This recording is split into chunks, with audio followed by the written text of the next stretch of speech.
It is time for The Week That Was, and joining us on the show today in the studio for the CLP, we have got making his debut appearance, the Minister for People, Sport and Culture, Jinson Charles. Good morning to you.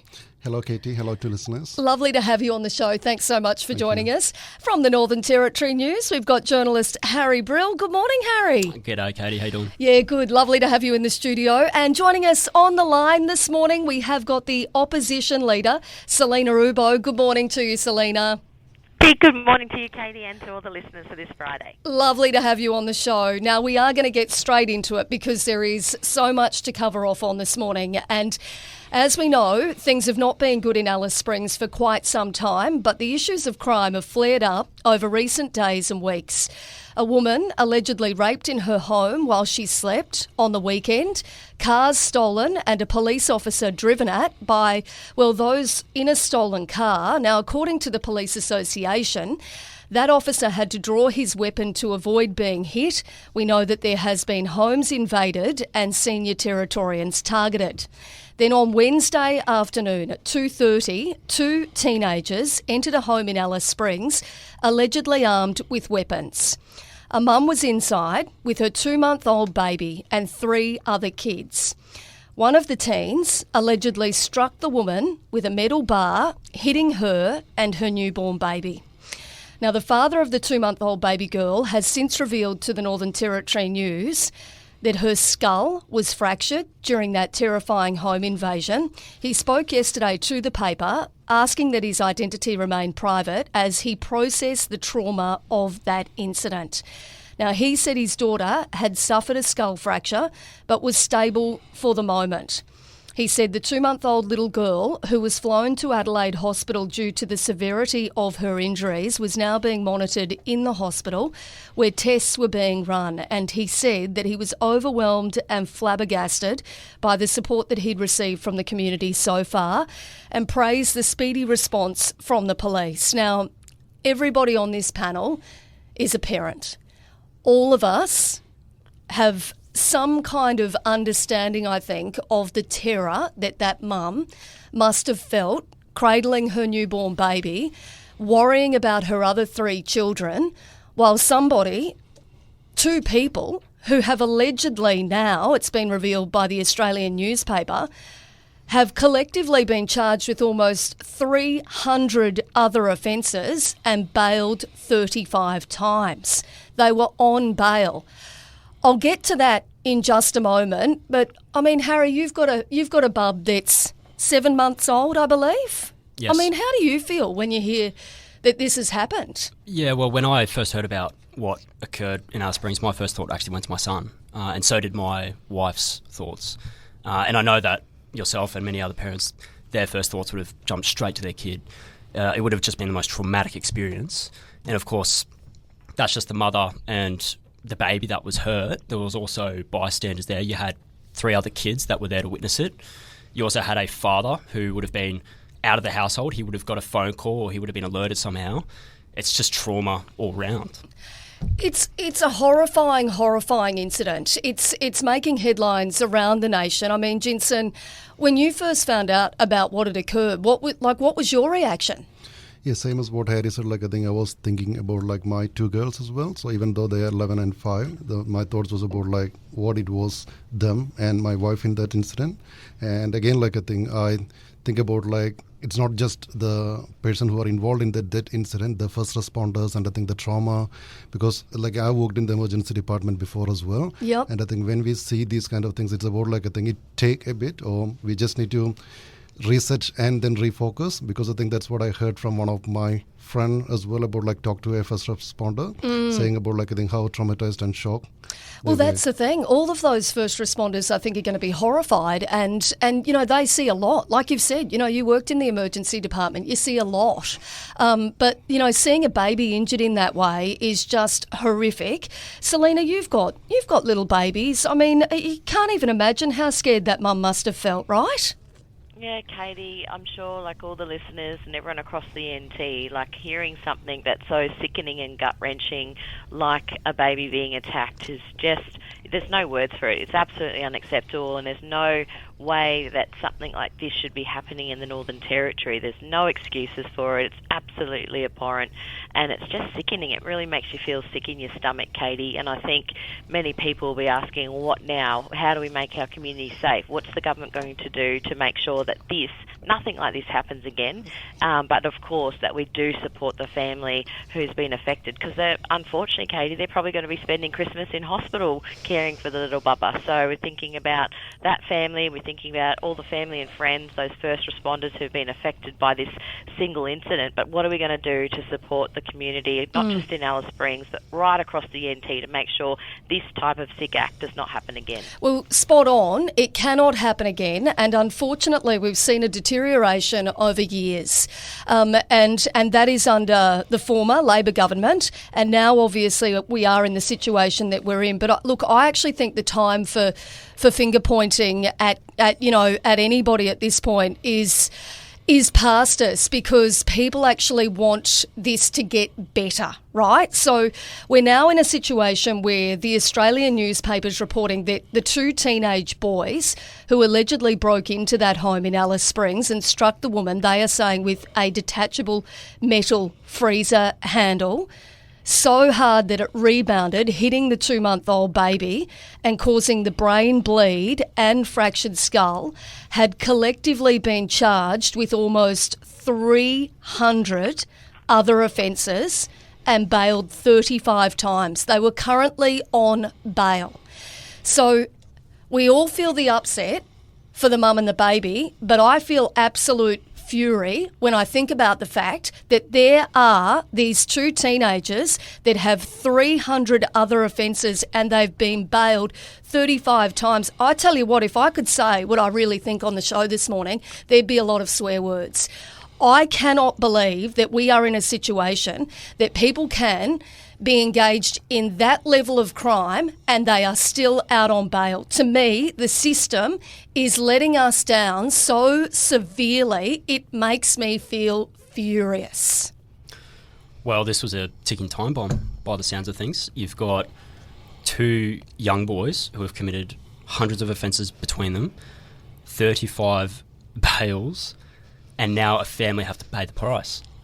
Where do we start with this, Jinson? I mean, it's been mounting. Yeah. Yeah, no, I totally agree, and I think that's exactly why we passed on all the crime packages in the October sitting itself, and also when it comes to the bail, that's something that we discussed and I think informed everyone at that point that's not going to be enacted straight away, because there were operational requirements for that as well. So that's going to be in place in January, and that means if you're out on bail and if anyone is going to do any of these kind of even they're going to breach the bail condition, that means they'll be going back, and that's why the corrections ministry is working with the corrections team to make sure we got the capacity. It's not about once the law is in place, we need to make sure that's operational as well. It's not just about enacting law, and I think then it's not going to work in the community.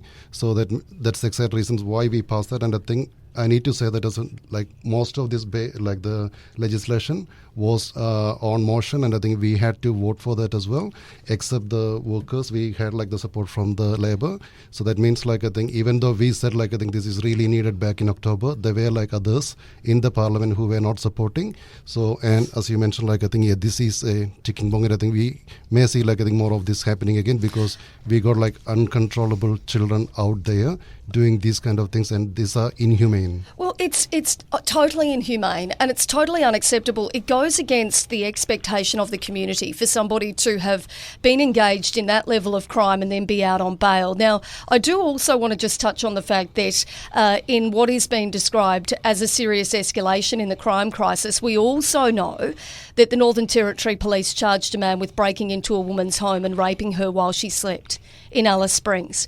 Now, the Australian again reporting that that's despite the man being on a good behaviour bond at the time. Now, I take on board what the CLP is doing, and I think that they are the right moves at this point. But Selena, you've got to admit that the Labor Party dropped the ball for the last 8 years. I mean, we're working off legislation right now that you guys had in place.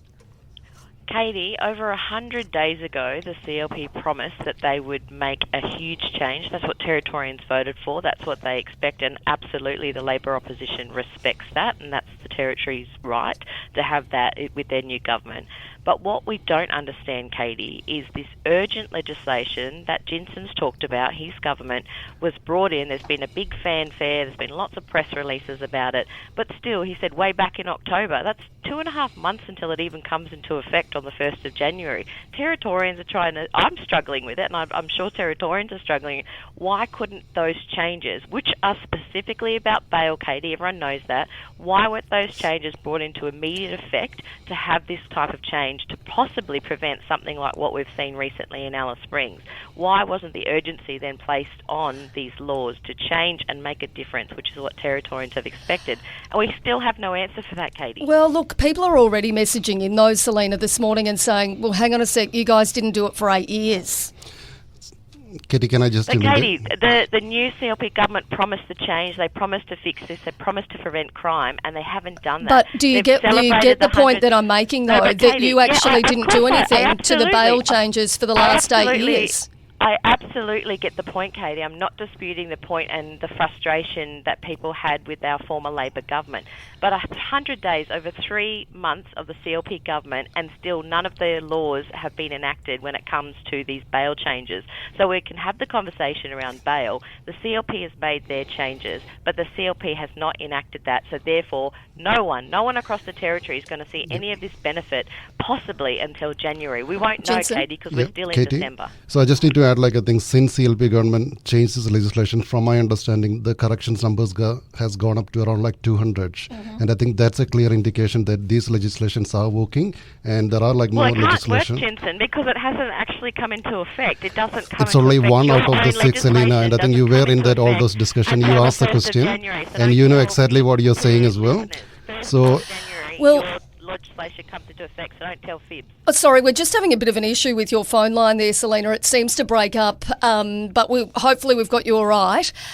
Look, I do want to just go back to the fact that I actually believe now, as this legislation comes into play, but also as we look at what the Australian's reporting today, when you look at the number of offences and the number of bail times that these offenders have been let out, it makes me question what's happening through the judicial system right now. I mean, have we got judges that are going softly here? What is going on? So again, I think when it comes to the judicial system, so I think we are supporting the legal aid to make sure, I think that's going to be fast track, because I think they were outcrying there, I think they got issues with the funding. Yep. So I think the CLP government gave 5.3 million over 2 times to the legal aid, and we are working with the Attorney General, or the current acting Attorney General Gerard Mailey is currently working, and Mary Claire Boothby, both are working with the judicial system to make sure, I think there are streamlined process, and looking on the working hours, and also looking on how they're going to manage things during the holiday period as well, because we don't want to have these numbers coming up and then staying back on remand, because that's a huge risk to the system. Yeah. And I can say about I think as of this week, there is around I think 70 prisoners in the Berrima jail now. Yep. And I think by another week there will go up to another 50.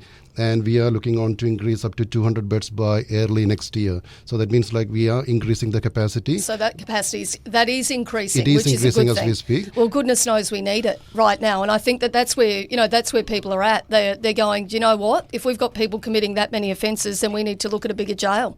Well, Jinson, I was going to ask you, because a lot of our readers and listeners, a lot of these people, they often ask themselves the question, well, if people have been bailed 35 times, what is going on in these courthouses to lead to these consecutive, bails? Are you confident that these jail capacities being increased will actually have a flow-on effect? So I think what we are expecting is about there will be that effect, and also in terms of we are not saying about we are proud about increasing the numbers of prisoners, but at the same time there are people out there who are not fit to be out in the community because they are risk to a community, and these people need to be inside the prison, and they need to go through the rehabilitation program that they have to, because there needs to be a change in behavior, because people can't just go in someone else's property and do whatever they want to do. Yeah, look, we are going to have to take a really quick break. When we come back, I do actually want to discuss the response that the CLP government has provided, and the calls by some for additional resources, and whether we need to look to the AFP or the Defence Force to support our police. So we'll talk more about that in just a moment's time. You are listening to Mix 104.9's 360. It is the week that was. If you have just joined us, you are indeed listening to the week that was. On the line, we have got Selena Ubo in the studio with us this morning. We've got Minister Jinson Charles and Harry Brill from the NT News. Now, just going through the response from the Northern Territory CLP government to the unfolding events throughout the week when it comes to crime in Alice Springs. Now, the Chief Minister and the Police Commissioner flying into Alice Springs yesterday. Jinson, I'll go through the response that was announced in just a moment, but do you know if the Chief Minister has spoken to the family whose baby girl was seriously injured? Yes, I spoke to the Chief Minister this morning, and she informed, I think she's been to the house, spoke to the father and to the children or the siblings, and I think they're really horrified. They're still in that shock, but I think they kind of mentioned about the overwhelming support they're receiving from the community, which they are really grateful, but still they are in that shock and they're trying to come out of that. And everyone praying out for the baby who is in hospital bed. And at this point, what we've been informed was the baby is in a stable condition, but we hope that she's going to come out of that soon and then be with the family. Jinson, we've also seen not only the Chief Minister approach people down in Alice Springs, but people have approached her. When she arrives at the airport, she got a bit of a heated reception. Do you understand why people would be frustrated with her? Again, I think she's the Chief Minister, and also, again, the people elected her. And when it comes to that emotion, there are different ways of the individuals to how they can manage the emotion. There are some people who was going to express, and I think I saw that video as well. So even though I say I think it's kind of it's out and it's outrageous, but still, if you put into that context, and I think a person living in Alice Springs community, and that it is common, but again, I think there could be some ways, because she is not directly responsible for this. She's just a Chief Minister for the last 3 months or just over 3 months, and she's doing everything possible that she can. And she's there this yesterday morning on, where she's still in Alice Springs. She's going to meet with the Indigenous elders and many leaders in the community today as well. So she's trying to work with the Commissioner and all others in the community to make sure I think we are going to get the best, because we don't want any of these children to go on this tantrum and I think assault or anyone. Some people have said she should have got down there a bit earlier because there were other incidents. Did she go down at the right time, as early as she probably should have?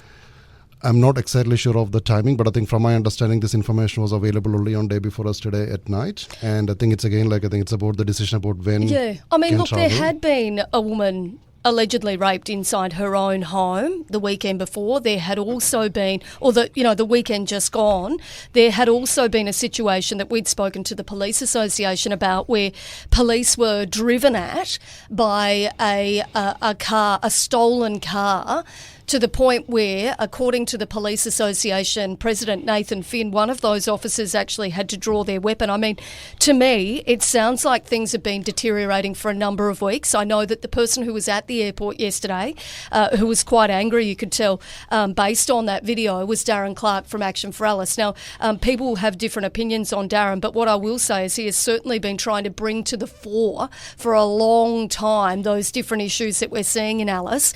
We now know, and it's been happening, let's be really blunt, for the last couple of years. The situation in Alice Springs is at a point that is absolutely unacceptable, and it cannot continue on like this. Now, we know the government have said that an immediate response to escalating crime, police are going to stand up 2 additional measures targeted at high-risk repeat offenders and targeted urban patrolling.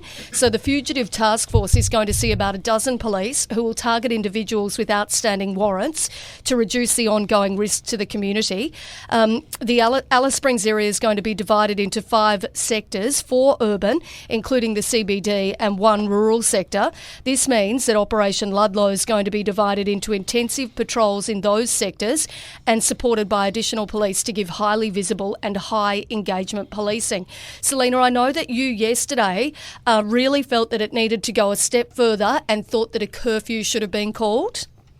Yeah, Katie, it's very clear that there's no plan for Alice Springs in going into the summer season. It's something that, as a former Labor government, we always had the eyes on Alice Springs for this particular period. Summertime, a lot of movement across Central Australia, but there has to be a plan. The CLP hasn't come up and spoken about what that plan is. And that's really what I heard and saw this week in particular from Alice Springs residents and Alice Springs organisations and Alice Springs businesses in Central Australia, the heart of the territory.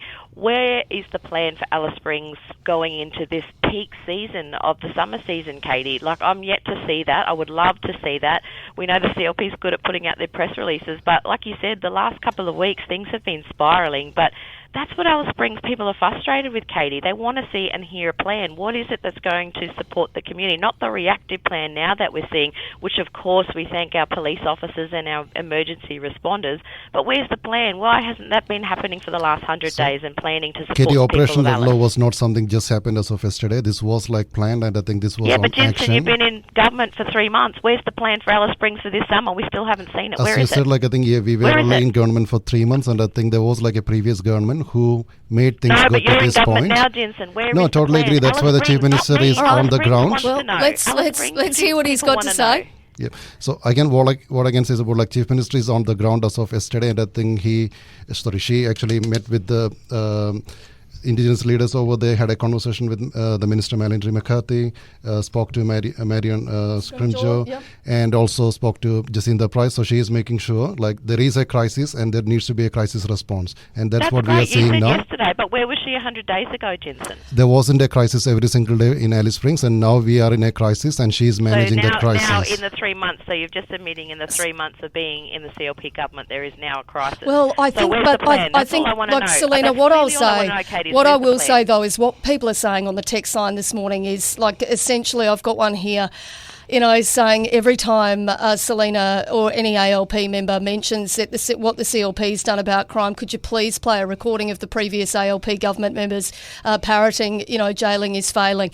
Like people are, I think, getting quite frustrated by some of the messaging now coming out from the ALP after what they feel has been a real lack of action for a long time. And I take on board what you're saying. I absolutely take on board what you're saying with the CLP needing to come out with a plan. But, but for a lot of Territorians, they're saying they don't accept, that your calls that they're not doing enough are appropriate, given the fact that over the last 8 years, things have deteriorated to the point where we've got teenagers committing 300 offences combined and then they're out on bail. So this is the frustration that the community's feeling at this point, right? Yeah, Rightly or Katie, wrongly, I they're frustrated across the board. absolutely- Hang on a second, I'll keep talking. People are frustrated across the board and they want action taken. So I get what you're saying, but they're feeling it's a bit rich coming from you at this point when you guys did nothing. So what we need now is action from everybody across both sides of politics to sort this bullshit out. We've all had a Absolutely, gutful. Katie, and we are very, very happy as the Labor opposition to support the CLP government. It I've doesn't said that sound from like the it. start. Doesn't No, sound like it. We can't support something that we haven't seen, Katie. That's what I'm saying. As the leader of the opposition, I've come out under my leadership to say we will not be in opposition for opposition's sake. We will ask important questions and we will support good initiatives from the CLP government. Because again, this is not about politics, Katie. This is about making sure the people of Alice Springs and the rest of the Northern So, Katie, I would like to ask a are question to the supported. opposition leader. We just want to So know did what she the voted plan against is. the No, bail Jinson, reform let law? me finish because I made sure that you got your say. Yep. We want to know what the plan is for Alice Springs so we can support that in opposition, Katie. We have not seen the plan. We look forward to seeing the plan. We want to know what the plan is so we can then work So with do the we CLP think we're government. at a point where additional resources need to be called in? Are we at a point where the Australian Federal Police need to support the Northern Territory Police, or where the Defence Force need to support the Northern Territory Police? I mean, I feel for the Northern Territory Police, right? So when I ask that is in no way, shape or form criticism against the Northern Territory Police. But what I can see at the moment is they're facing an uphill battle where they're arresting people, they are charging people, and then it seems like they are being let off. Like those numbers that I keep referring back to, that's where it seems as though the breakdown is happening. But I'm keen to hear from everybody this morning. I mean, are we at a point where we need additional support? Well, I would have thought coming so close to a federal election, if either CLP or Territory Labor wanted to cash in on Commonwealth support, the time is now. Is that fair, Jinson? Would now be a right time to approach the Prime Minister? Again, I spoke to the Chief Minister this morning, and as Chief Minister discussed yesterday on the media as well, everything is on the table. And again, like she informed the police commissioner to make sure like everything that he needs to be called in. So if that's ADF, if it's federal police, but at this point, like what the police is informing us is about like they got like a crisis response at this point. They are managing the things, and I think they don't want that support at this point, but this can change again. So what we want to do is about like we don't want to interfere with the operational matters. At the same time, we want to back our police, which we are doing from the government. Selena, out to you. Would you like to see ADF troops or AFP officers patrol the streets of Alice Springs? Harry, I think this is something that is being called for on the Alice Springs community on the ground. We know that, particularly in the different tiers of government, there has been support for this. Is this got what Alice Springs needs as a circuit breaker? It's up to the people of Alice Springs and those extra resources as well. Like we said, we know that the police commissioner is calling in extra resources. He has the power to call a curfew to create that circuit breaker, which is what we called for in opposition yesterday, to be able to give the people of Alice Springs and Central Australia respite.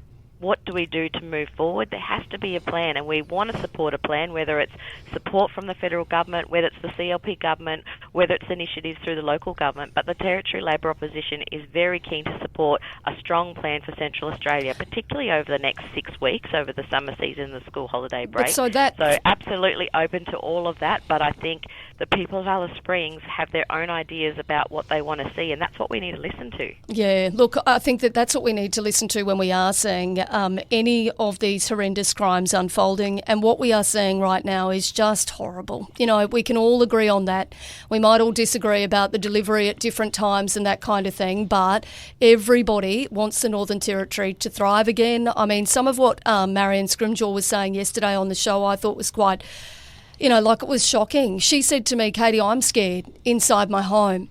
And she's worried that she said that she is worried that there are Aboriginal teenagers targeting non-Indigenous people in Alice Springs. I mean, to me, that's horrible. But either way, and then, another point that she made, which breaks my heart, is, that she's concerned that you're going to see a real division within the Northern Territory community. And I think that that's the worst and the last thing that anybody wants.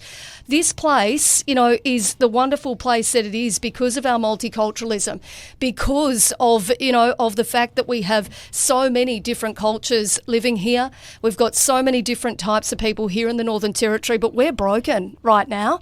Yeah. So, Katie, what I need to add to that is about, I think what we are seeing at the moment, these crime are not children trying to get some food off from poverty. These are angered against people. They are destroying properties, and we need to do something about this. And I think we can't say about, I think this is just because of, the poverty, just because of, all the things happen in this place for years. And I think I can say about, a common theme from, because you mentioned about the multicultural communities. So what the common theme the multicultural community is saying is about, we are not responsible for any of this. They were not part of this colonization or anything. They are in this country to make sure, I think they are part of this country and take this forward. And yes, they are going to accept about, the things, and they will work with the current government on whatever the initiatives they're doing. But they can't say about, it's all because of, what happened in the past, because we got, a lot of new people came to this country. Even myself, if I'm going to victimize myself, I can say about, I'm a victim of colonization because India was ruled by British. I born and lived there for 24 years. You can't come up with whatever excuses you can come, but I think what we are seeing right now is nothing to do with any of this. If a child is kind of out of hungry, I'm sure any person living in the territory will offer food to them. I don't think anyone is going to refuse that food or drink to a child, but this is not poverty. This is kind of what things happen over the many years or decades, and then this is what we are seeing at the moment. We kind of started all this probably long time ago. These children, the teenagers who hasn't seen a disciplined community or anything, there is no social norms, there is nothing. As I mentioned, it's totally inhumane to attack a 2-month-old baby and the mother inside the house when the mother is looking after the baby, the infant and other children. Selena, Marion Scrimgeour said on the show yesterday, the time for making excuses is over. Do you feel the same? Katie, we've said that we are very comfortable as the Labor opposition to work towards whatever constructive plans and actions are going to support the people of Central Australia, and we stand by that. Very happy, no excuses. We're happy to move forward, but we need to do it together in a constructive way. We're just waiting on the government to lead that. We are going to take a quick break. You're listening to Mix 1049's 360. It is the week that was. You are listening to The Week That Was, and if you've just joined us in the studio from the NT News, Harry Brill. We've also got Jinson Charles, Minister for People, Sport and Culture, and on the line we've got the Opposition Leader, Selina Ubo. Now, I want to move along a little bit because there has been a lot happen throughout this week. I say that every time we come in for The Week That Was. But let's have a look at this story around Equatorial Launch Australia. We know that the space company that had been launching rockets from the Northern Territory announced that they'd be immediately ceasing operation after a stouch with the Northern Land Council. Now, Equatorial Launch Australia says it's been working through approvals with the NLC to expand the Arnhem Space Centre for almost 3 years, but had been unable to finalise a lease agreement. The company said the latest setback could have led to a breach in its contractual obligations and puts major funding at risk, leaving it with no option other than to go elsewhere. Now, ELA is planning to move their spaceport now to Weipa in Queensland, meaning that the Northern Territory is going to miss out on what has been said is billions of dollars in direct economic stimulus. It is a blow to the Northern Territory, right? Yeah, Katie, it's very disappointing to see this happen. We know that the boosting of private sector here in the Territory and growing the economy, and sometimes obviously there's risks that are taken, but I think the biggest disappointment around this new industry now moving from the Territory to Queensland of all places means that we're losing out on Territory jobs. We're losing out on being able to grow our economy in a new industry and a very exciting industry, Katie. So it is super disappointing to see this happen. Selina, do you think this is a lost cause? Can we throw a Hail Mary and bring it back? Oh, I mean, I'm always a glass half full person, Harry. So I'd love to see if there was a change in circumstances and that we see ELA stay in the Northern Territory. But I think, unfortunately, they've made their business decision. If there was a 11th hour change, I think that would be great for the Territory. I know a lot of work has gone into this, and I think it would make a huge difference because talking to Territory kids, we had NASA come and do roadshows here in the Territory within the last few years and talk about jobs in space, jobs in technology. So I think it'll be a huge blow to the Territory, as Katie said, but if there's an opportunity to keep it, then I think that would be great. Hi, Katie. So we are disappointed as the CLP government by the ELS decision to move out to Queensland. Yep. But we are communicating with the stakeholders, the Gumatch Corporation and the Northern Council, because we got like a 5% stake in that as well, and looking on about like the legal options regarding that as well, and to make sure that I think we got like economic options available for the people living out there, because we don't want to see that I think East Arnhem is going backwards, because we want to see about like I think that's going to move forward. And again, like I think the outlook out for the businesses about like I think doing business in Territory as well. We don't want to see about like Territory is the most difficult place to do business in Australia, because we want to be at the forefront, especially with our strategic location, and we want to see about like I think more of the defense industry coming on board, and I think we want to see like more of this expansion. And again, like I think the acting Territory coordinator will be out on East Arnhem by mid-December. Do you reckon there's any chance that this can actually turn around? I'm not sure based on the information that we currently, I don't think there is a chance with this. But again, like I think still discussion is in place. Like we can't see like I think anything can happen from there. But we want to really see about like I think how we can expand the businesses in the Territory or these kind of like projects rather than them leaving Territory and I think accusing like different processes and systems in place within the Northern Territory as a reason why they're leaving, because they can't fast track and then do the things in that way.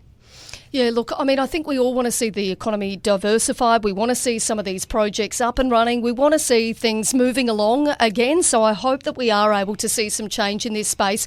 I do just want to take everyone across to a press release that's literally just come through, though. Unfortunately, another situation around crime, this time the Northern Territory Police saying that they've arrested 2 adult males in relation to an aggravated robbery that occurred in Katherine overnight. At about 10:30, police received reports that 2 adult males had entered a residence in Katherine South and allegedly assaulted 2 male victims with edged weapons before stealing alcohol and fleeing the scene on foot.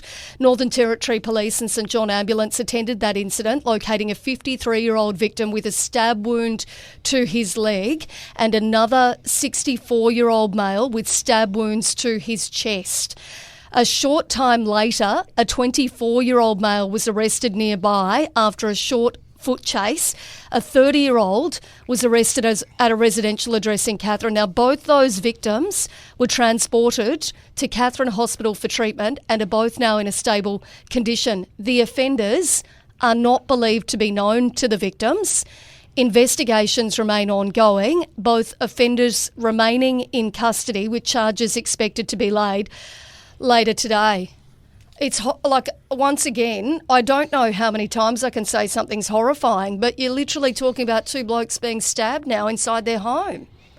Yeah, Katie, it's horrible. Obviously, I'm in Katherine, which is my hometown, and Yeah. I know that our Mayor, Liz Clark, has written to the new government and urged the support from the local member for Katherine, who is now Minister Joe Hersey, to try and get a plan and support for Katherine, similar to what Alice Springs residents have been asking for the last couple of weeks of the new government. Again, I want to be constructive. I want to be able to support what is the plan for Katherine, not just because I'm a resident here, Katie, but because I support this region, and it is the hub for my electorate of Arnhem. It's the hub for other electorates in the surrounding area, and you know, I think Mayor Liz Clark and her strength and wanting to see things happen in a constructive and positive way for Katherine was met with personal politics, and it can't be about personal politics, Katie. It has to be about what are the constructive ways, what are the resources to be able to work. We know we've got great organisations and community associations that are doing amazing things for Katherine and the Big Rivers region.